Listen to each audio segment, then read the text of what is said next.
Hello दोस्तों, कैसे हो आप सभी। काफ़ी टाइम बाद मैं वीडियो बनाने को मिल रहा है मुझे।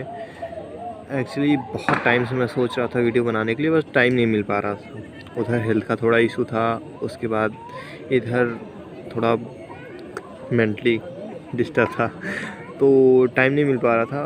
और मुझे इसी बीच एक ही बहुत ही बेहतरीन, बहुत ही शॉर्ट स्टोरी है, बट अलग है। एक बार समझिएगा आप लोग प्लीज़। अगर समझ में आए तो लाइक ज़रूर कीजिएगा, और पॉसिबल हो तो कमेंट भी कर दीजिएगा यार, उसमें क्या दिक्कत है। एक्चुअली दो लोग होते हैं, दो पर्सन्स होते हैं, उन लोगों को एक बार एक बहुत ही घने अंधेरे जंगल में छोड़ दिया जाता है। बहुत ही ध्यान से सुनिएगा और इसका सेंस समझने की कोशिश कीजिएगा। वैसे कहानी में कुछ नहीं है, लेकिन अगर आप सेंस समझ रहे हैं तो बहुत ही, मेरे ख्याल से बहुत ही तगड़ी हो सकती है, बाकी आपकी मर्ज़ी। उन लोगों को एक जंगल में छोड़ा जाता है। बहुत ही घना अंधेरा जंगल रहता है, कुछ भी नहीं दिखता, और उनके हाथ में एक एक लालटेन रहता है। आप लोग जानते हैं ना लालटेन, वो दे दिया जाता है। उसके बाद दोनों में से एक बंदा जो होता है वो तुरंत ही वहाँ से भाग आता है, और फिर दूसरा वहीं पे रहता है। उन लोगों को ये बताया गया होता है कि उस जंगल में जो है सोने का बहुत ही ज़्यादा सोने का बॉक्स है, बहुत बड़ा एक सोने का बॉक्स है। तो उसमें से एक बंदा तुरंत भाग आता है, और दूसरा बंदा रहता है वहाँ पे, उसे सोना मिलता है, वो लेके आता है। देन जब वो लोग बाहर आते हैं तो उनसे पूछा जाता है कि जो भाग के आया रहता है, उससे पूछा जाता है कि आप भाग क्यों आए वहाँ से।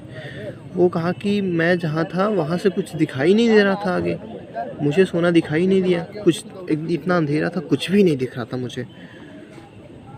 और फिर यही सेम क्वेश्चन दूसरे वाले बंदे से किया गया कि आप क्यों ही वहीं रुक गए, आप क्यों आया नहीं, आपको भी तो नहीं दिखना चाहिए ना। वो बोला कि मेरे हाथ में जो लालटेन थी उससे मुझे 4 कदम दिख रहा था, मैं जब वो 4 कदम चला तो मुझे आगे भी 4 कदम दिखे। नौ मैं ऐसे चलता गया और मुझे फिर आगे सोना मिल गया। तो इसका सेंस एट कंक्लूजन अगर हम लोग निकालें तो कंक्लूजन ये निकल रहा है कि पहले ही ना परेशान हो जाओ ना यार, कि मैं कर नहीं पा रहा हूँ, बहुत हाई एम मैंने सेट कर लिया है, तो इसके लिए पहले करो ही ना, परेशान ही ना हो। आपने अगर एम सेट किया, आपको जितना समझ में आ रहा है कम से कम उतना करो, आगे का रास्ता खुद मिल जाएगा। और ये चीज़ कई बार आप लोगों ने सुना होगा, बहुत लोगों के, मतलब कि जितना कुछ पहले करो तो सही, जितना है आपके पास रास्ता उतना तो चलो सही।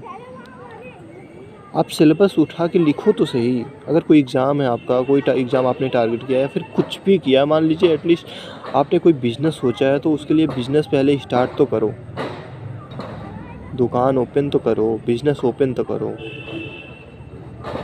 That's it. ये पहले ही नहीं कि यार मैं बिज़नेस करूँगा, पता नहीं चलेगा कि नहीं चलेगा, क्या होगा, उल्टा सीधा अगड़म, नथिंग यार, नथिंग।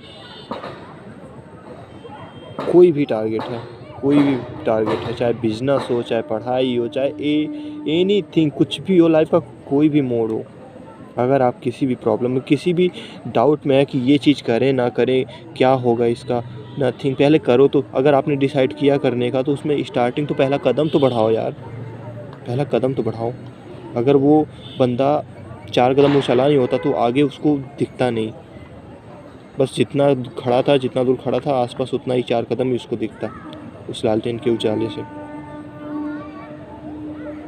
दैट सेंस, आप पहले आगे बढ़ो, आगे का रास्ता खुद ब खुद मिल जाएगा, आप लोगों ने कई बार फील भी किया होगा ये चीज़, आप लोग एक बार ट्राई, अपने दिमाग पर जोर डालो, लाइफ में बहुत बार ऐसा मिला होगा, ऐसा मोमेंट मिलता है सबको, सबके लाइफ में आया रहता है। मेरे लाइफ में खुद बहुत बार आई है। मैं जब ये स्टोरी सुना, मुझे तो मेरे ही एक दोस्त ने बताया, जब मैं ये स्टोरी सुना तो मैं उस टाइम काफ़ी डिप्रेशन में था, बहुत ही रिलैक्स फील हुआ। मैं बस इतना सोचा, एकदम लाइट हो गया मैं। बहुत तगड़ा मोमेंट था ये, मतलब मेरे लिए तो भाई बहुत ही अच्छा मोमेंट था। बाकी आप लोग अपना बताइए, आप लोगों को कैसी लगी स्टोरी, क्या कुछ आपको सीखने को मिला। अगर थोड़ी भी अच्छी लगी हो तो तुरंत लाइक कीजिए, मन करे तो कमेंट ठोकिए। बाकी थैंक यू दोस्तों, bye bye, and subscribe the channel. Okay, thank you.